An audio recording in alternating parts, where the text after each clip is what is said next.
Frugal Force. Once again, this is Captain Frugal reporting for duty for another episode of Road Rage. I know it's been a little while since I've done one of these, so it's good to, hopefully I'm starting to get back in the swing of things. If you do like these videos, just as a heads up, please be sure to hit like and subscribe. Hit that notifications bell. Now with that said, I've been still getting a lot of people telling me they're not getting notifications. I've had people actually contact me and go, I thought your channel was dead. I haven't received notifications for months for any of your videos. If that's you, or if you don't mind helping us out, just go to the link down below in the info bar and you can subscribe to our Patreon for as little as $1 a month. That should keep you updated and informed on videos. We also do, I like to do some exclusive videos for patrons. I like to throw one of those up there once in a while, as well as giveaways. We had just had a recent winner of a giveaway. I'm sending that giveaway prize this week, so they should enjoy that. And you don't have to be any specific tiers or anything. You're just a member. Hey, you're in for the special giveaways. All right, so with that said, this Road Rage probably really fits Rage part of it, and that's Marvel. Marvel must intentionally want to go bankrupt, or they are truly the definition of insanity. Yes, if you haven't heard about it, the things that Marvel's been doing, they decided they're going to do it again. Now, all that, you know, they replaced their previous leadership with Cebulski. I said, I want to give it hope. I want to give it time for them to make changes. My hope is now gone. I'm sorry, but when you double down and do the same exact thing that led to failure before for business, that is bad news. You don't do that. That's business 101. Your business has to make money. You cannot make your special soapbox rants and things if you don't have the platform to do it. And Marvel seems to be dead set on destroying their platform. Now, let's see, what am I talking about? Well, first, we have the Thor is back. Thor #1. It's not the worst comic I've read. I'm going to say that. I know a lot of people have trashed it pretty hard, but I can tell you what, it's not a good comic either. Not in any means. We want Thor back. We don't want another unworthy Thor. We want Thor wielding his hammer, kicking butt, his locks flowing in the air, or with his beard, or whatever he has, just trouncing the villains. You know, we want some good fights, too. And issue #1 could have been great. It really could have. We had the Juggernaut in that. We could have had a slam, big bash fight with Juggernaut. But instead, we have an unworthy Thor that now can make things pretty much rain down hammers, which makes it... Oh, there you go. You can hear once again why I'm on the road that's telling me, don't forget my term. Well, anyway, instead of... He's got the thunder. Yes, he's got his thunder back, but he still doesn't have Mjolnir, his wonderful wielding, powerful hammer, which we all love, because they probably have to save that for Jane Foster.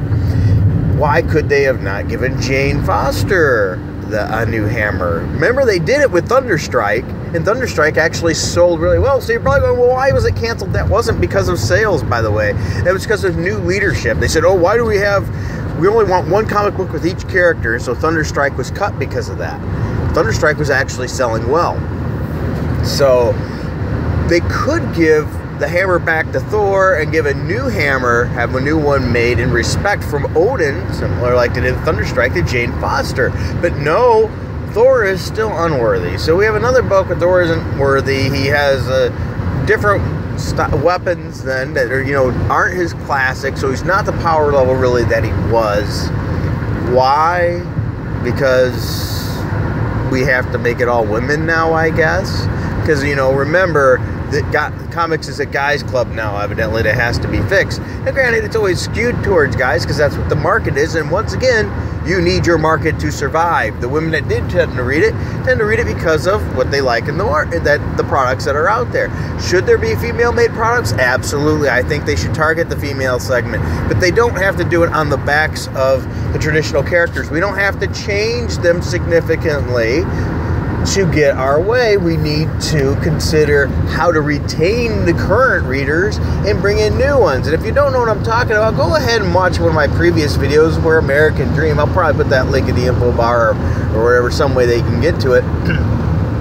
She tells a lot of the characters she likes.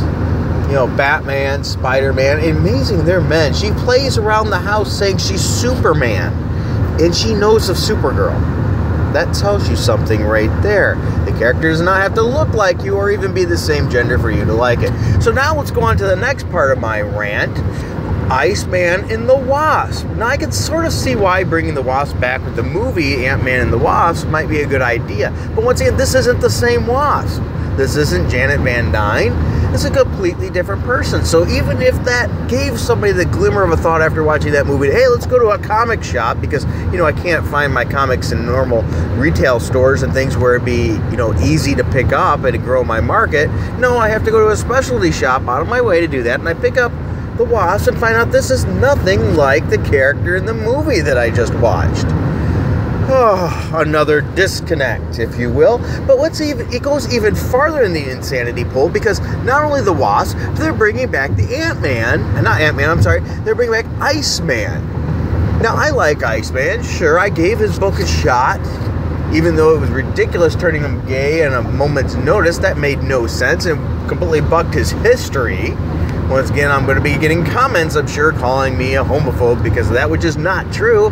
I'm just a person that believes that you should, you know, stick with your character's character. Even if there was a long arc or something that changed him over to that, gave him reasons to be, I could understand that. But nope, it was pretty much overnight. Hey, guess what? You're gay. All right, so anyway, that's not even my problem there. We got this book, Iceman, and we got the Wasp, and they're brought back with the same crew that did it last time that failed horrifically in sales. Yes, so your book failed in sales, you cancel it, and a short time later you bring it back with the same exact group of people that failed on it in the first place. What are you thinking? You must want this book to fail again. I mean, how is that going to be good? Yes, it's going to get a #1 little cheap pump in sales like Marvel loves to do. Rehash, redo, number one, because that's the only way we can get sales today. But ultimately, what else is this book going to probably do? They're repeating the same mistake. Now, maybe they'll come up with a different idea in swinging, but I doubt it, because last time we got a Mary Sue Wasp, and we got a one-note Iceman. The only thing it is throughout the whole book is making sure he tells us he's gay, which there's a lot more awesome things about that character than his sexual orientation. We don't care about his sexual orientation, okay? We want to see the other aspects of him as well. If the character's only on one note, they're usually not a very good character. You know, we've seen characters like that. When you have to be careful how they're written, like Punisher. Punisher is almost a one-trick pony as well. So Punisher's a very delicate character to write to make him interesting. Or, you know, any kind of character is heavily bent on one particular point in time, and that changed everything in their life, that triggering event. You have to bring other things around them to make them interesting, whether it be with their supporting cast or other issues and problems. It shouldn't be just tilted on one particular thing in the book, because that's not being human. We want to grasp towards these escapism things that are fun, but we also want characters that have somewhat grounded in reality. That's why Marvel was successful in the first place. And so, you know, there's other things, there's other problems. As I mentioned in another video before, yeah, why would his parents have such a big problem that he's gay? He was a mutant, and they accepted that. I'm pretty sure accepting being a mutant is a lot harder than accepting somebody's sexual orientation. I mean, come on now. This is not the 1940s, okay? We understand that this is around, and this is not a big deal. But once again, my main point is this. Marvel doubles down under Cebulski, the guy we thought was going to make some changes, canceled books, so it looked like he might be on the right path, turned around, doubled down, and we're getting the same books from the same cast again, and they expect different results?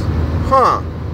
I don't know about you guys, but I think this is pure insanity, and almost to the point that Marvel might as well just close its doors and call it a day, because either they can't do it anymore because they're so busy on their soapbox, or they want this company to fail. I can't see any reason to relaunch these books with the same exact group doing them. If it was a different team, maybe. Okay, because then they could take a different angle, different storyline, expect, you know, different possibilities. That's not unusual to rejuvenate a book, but to put the same cast? Oh my gosh.